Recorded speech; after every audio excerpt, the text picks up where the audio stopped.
আজকের হাদিস বিষয় ঈমানের স্বাদ।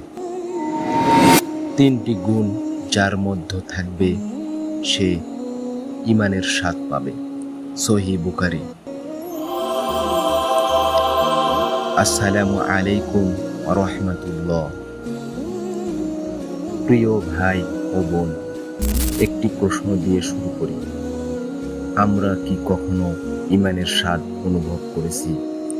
সেই স্বাদ যা আত্মাকে শান্ত করে, হৃদয়কে আলোকিত করে, যা পৃথিবীর সব সুখ সুবিধার চেয়েও গভীর, মধুর ও চিরস্থায়ী।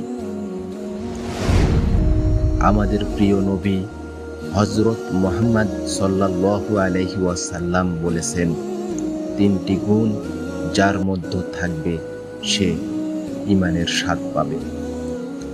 নাম্বার 1, আল্লাহ ও তার রাসূল তার কাছে সবচেয়ে প্রিয় হবে।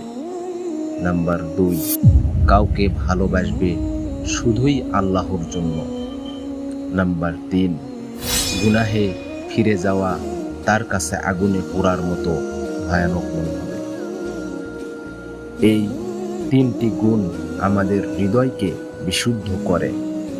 এই গুণই তৈরি করে প্রকৃত ঈমানদার।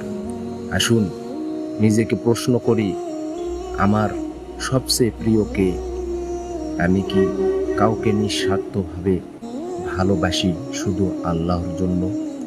আমি কি গুনাহকে ভয় পাই যেমন আগুনকে ভয় পাই? এগুলোই ঈমানের পরীক্ষা।